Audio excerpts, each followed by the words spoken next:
ನಮಗೆ ಸ್ತೋತ್ರವಾಗಲಿ. ಲೂಕನ ಬರೆದ ಸುವಾರ್ತೆ 2ನೇ ಅಧ್ಯಾಯ 14ನೇ ವಚನ. ಮೇಲೆ ಲೋಕಗಳಲ್ಲಿ ದೇವರಿಗೆ ಮಹಿಮೆ, ಭೂಲೋಕದಲ್ಲಿ ಮನುಷ್ಯರೊಳಗೆ ಸಮಾಧಾನ. ಹೌದು ಪ್ರಿಯರೇ, ಈ ಲೋಕದಲ್ಲಿ ಸಮಾಧಾನಗೋಸ್ಕರ ಜನರು ಅನೇಕ ಸ್ಥಳಗಳಿಗೆ ಹೋಗುತ್ತಿರುತ್ತಾರೆ. ಆ ಎಲ್ಲ ಸಮಾಧಾನ ಕೂಡ ಅಷ್ಟರಿಂದ ಮನುಷ್ಯರು ಕೊಡುವ ಸಮಾಧಾನ ಕೆಲವು ಗಂಟೆ, ಕೆಲವು ಕ್ಷಣ, ಕೆಲವು ದಿನಗಳ ಮಾತ್ರ ಇರುತ್ತೆ. ಆದರೆ ಯೇಸು ಕ್ರಿಸ್ತನು ಸಮಾಧಾನಕ್ಕೆ ಅಧಿಪತಿ.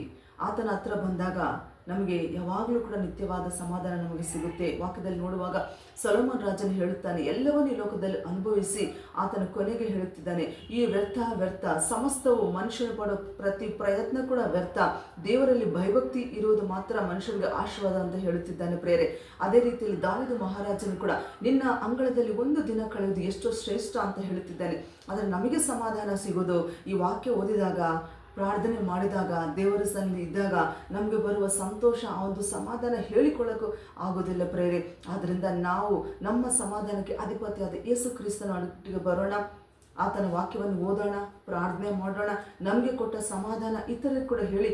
ಎಷ್ಟೋ ಜನ ಈ ದಿನ ಸಮಾಧಾನದ ಇಲ್ಲದೆ ಎಷ್ಟೋ ಒಂದು ದುಃಖದಲ್ಲಿ, ಬಾಧೆಯಲ್ಲಿ, ಕಣ್ಣೀರಲ್ಲಿರ್ತಾರೆ. ಅವರಿಗೆ ಯೇಸು ಕ್ರಿಸ್ತನ ಬಗ್ಗೆ ಹೇಳೋಣ.